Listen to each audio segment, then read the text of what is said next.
Good morning. We are here at shul.com at the Surfside Kolel Boker, and there was an interesting discussion that we had that we brought up one of the cardinals that lived in France that passed away, that he had found out that he was Jewish, and it was an interesting individual who he was actually supposed to be the Pope. There would have been a Pope that was born Jewish.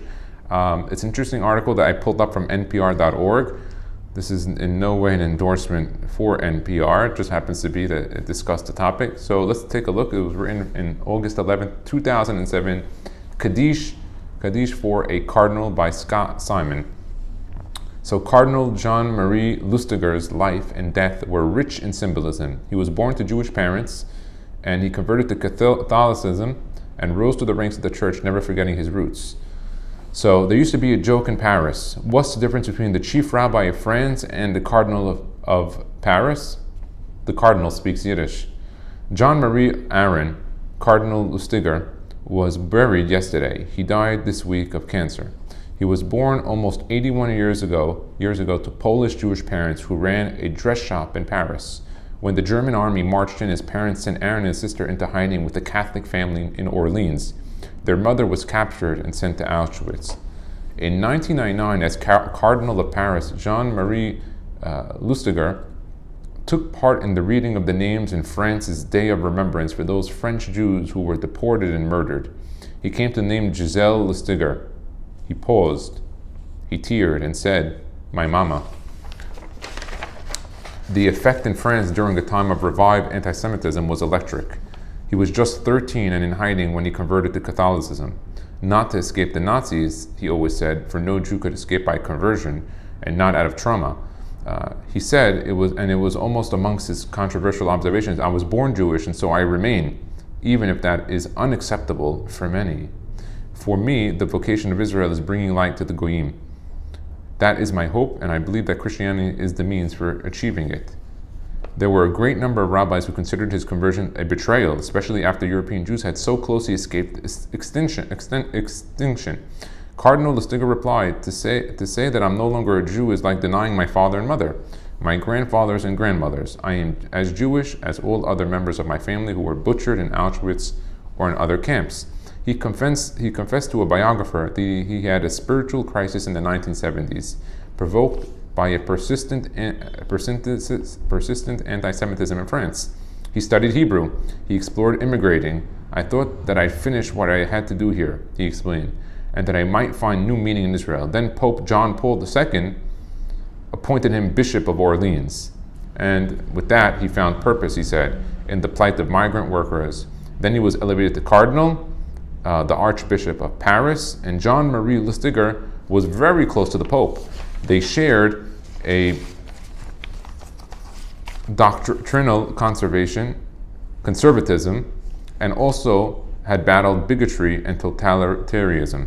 For years, Cardinal Lustiger's name appeared among those who would be considered to succeed John Paul. Wow. Without putting himself forward, the Cardinal joked that few things would bedevil bigots more than a Jewish Pope. "I don't like to admit it," he said, "but what Christians believe they got through Jews." The funeral for Cardinal Lustiger began at Notre Dame Cathedral yesterday with the chanting of Kaddish, the Jewish prayer for the dead. So why did we come into Cardinal Jean-Marie Lustiger's life?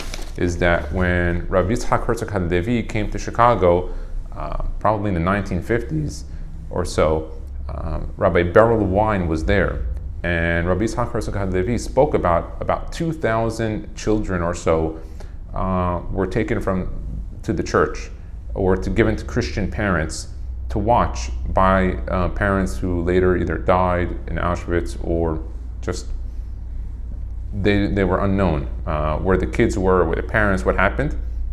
So Rabbi Yitzhak Herzog HaLevi, and amongst other rabbis, who went to the church, to some of the Christian families, to say the Holocaust is now over, let's get those boys and girls, children back. They were refused. And Rabbi Yitzhak Herzog HaLevi broke down crying. And he told the Jews in Chicago at the time, Rabbi Beryl Wine and his father, being members of that speech and attending that speech, he had stated, it's over for those kids. They're not coming back at this point if we're not going to be able to get them back from the church.